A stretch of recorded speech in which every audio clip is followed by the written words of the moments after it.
F-150 Raptor resale value is complete nonsense. I'll include a link to the Land Rover here in Lehigh's website in the description down below. If you have any questions, just ask for Bronson. I'll also include a link to my car buying guide. Let's get into it.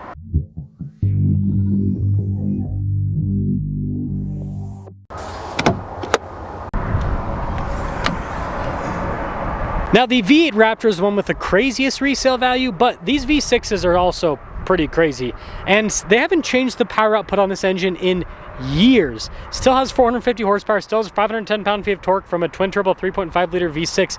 So people are paying crazy money for something that's been the same for like literally a decade almost at this point.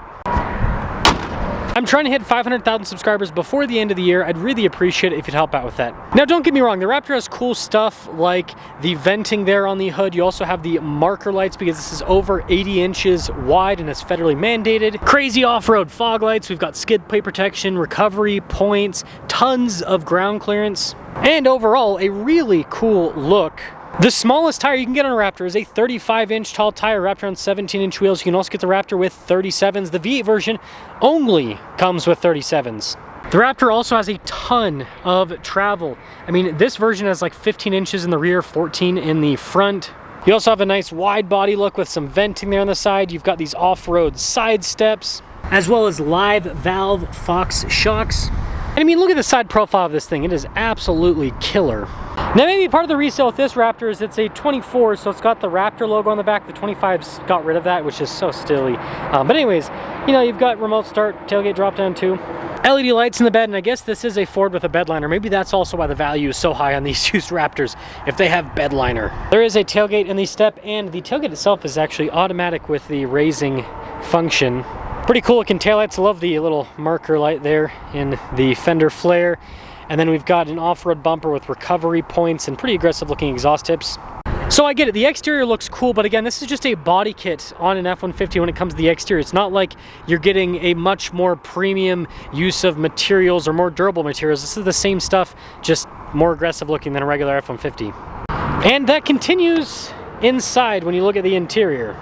You see, you do have these seats that are Raptor themed, but again, they have the same materials or similar materials to what you'll see in like a Lariat, for example. I mean, the door panel is basically the same trim too. And this is equipped pretty similar to a Lariat. You've got heated seats in the back, some vents, bunch of charging ports.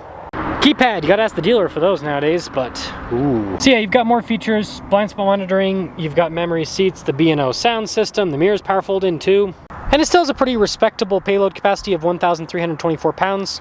The front seats, again, similar in terms of material use to what you'll see in a Lariat. I mean, a little bit different with the suede inserts they got going on there. And if we start it up, boom.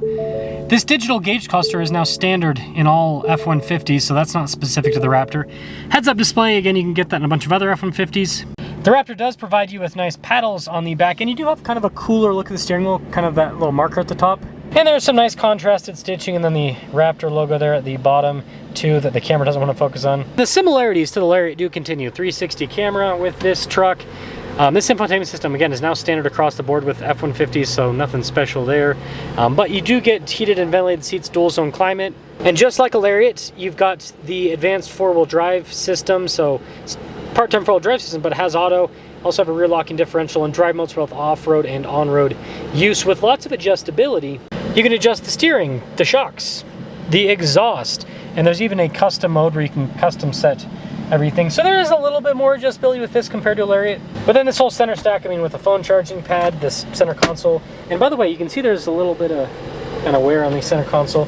And that is something about these Fords, is they really don't age all that well. I've owned quite a few of them, and this only has 5,600 miles on it, and it already shows a little bit of wear on the interior. I mean, this upper part's a little bit better. Anywho, a bunch of auxiliary switches, which you don't typically see in a Lariat, but you can get. And then we do have a panoramic sunroof. This thing all in, well, brand new, this was a little bit over 80,000, and on the used market with just over 5,000 miles, it's still selling for close to $80,000. So it's depreciated a little bit, but not a lot. Let's sum things up. Sure, I'm clear. If we're looking at new Raptors and you're looking at MSRP or maybe even a little bit under MSRP, because, you know, sometimes dealers are willing to wheel and deal, that to me makes logical sense. The thing that is illogical to me is the used market on a Raptor. So Raptor Rs regularly trade for over their original MSRP, which I get it. It's a V8. They don't make that many of them, yada, yada, yada, right? I can come up with a million reasons as to why that is the case. But at the end of the day, it's a Ford. It's a cool Ford, but it's also an F-150 with a body kit and some shocks and some suspension. And I think people forget that, right? Like, don't get me wrong, the Raptor's got some cool stuff with it, but it is not like crazy. I mean, it's special in a lot of ways. I've owned 3 Raptors now, actually, so I know that. I know that personally. It's special in a lot of ways. It's got kind of this more custom interior, super capable off-road, but in my mind, it's not that much more special than on the used market than a regular F-150. And in fact, I feel like these should depreciate more than a regular F-150, because if someone uses this for what it's intended to be used for, right, off-roading, you don't want that, you know what I mean? And this one I can tell has never seen dirt. That's most Raptors here in Utah, by the way. Some people use them, most people don't. But yeah, I mean, you use it for its intended purpose, and you know, that's gonna be a lot of wear and tear, and Fox shocks are not cheap to replace. The springs, not too bad if you have to replace those, but then, you know, dings and stuff under the body, right? That's something to have to deal with. So the point that I'm trying to make is the resale value just, it doesn't make sense. Now, if this was like insanely reliable and well built, like a Land Cruiser, and I'm not talking about the new Land Cruiser, I'm talking about the V8 Land Cruisers, that would make a lot more sense to me. Like, the example I always give is my 2020 Land Cruiser. The reason why I bought one of these, I was so impressed with those cars when I reviewed them used, because it's like, man, these things, like, even if you put a bunch of miles on them, the interior still looks brand new, and the car still drives like new. Whereas like a Raptor, it's already showing wear in the interior after 5,000 miles. And people are gonna say, the previous owner, yada, yada, yada.